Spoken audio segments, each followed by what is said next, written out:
In your book, you talked about the rise of Asia. And one of the things you mentioned is that peace is a reflection of wisdom. And Asia so far has been quite successful maintaining a peaceful continent in the past decades. And can you share with us what has contributed to this peaceful situation in Asia overall? I'm very glad you brought up the subject of peace in Asia because, Asia has made spectacular progress over the last 2 or 3 decades. And none of this would have been possible if major wars had broken out in Asia.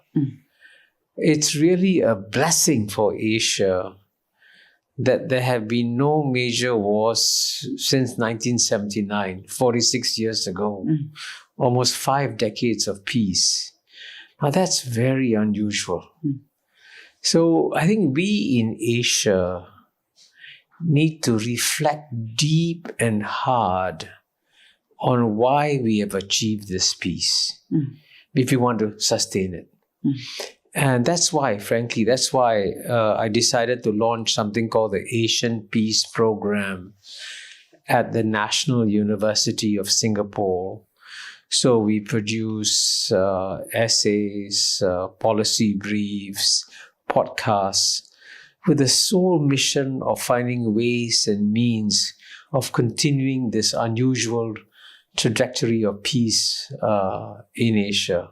And I think it's important, therefore, for all Asian countries to continue to work together to preserve this peace. That's wonderful. When you started your career, Asia was still a developing continent.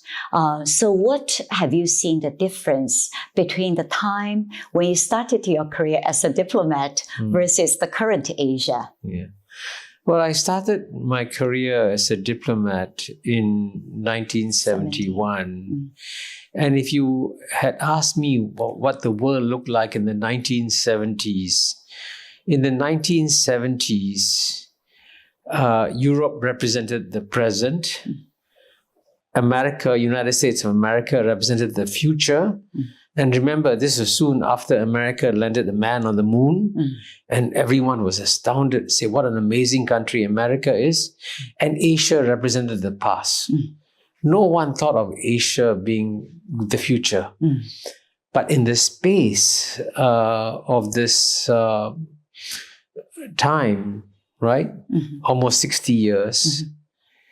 Today, Europe represents the past. America represents the present, and Asia represents the future. And there is no question that the 21st century will be the Asian century.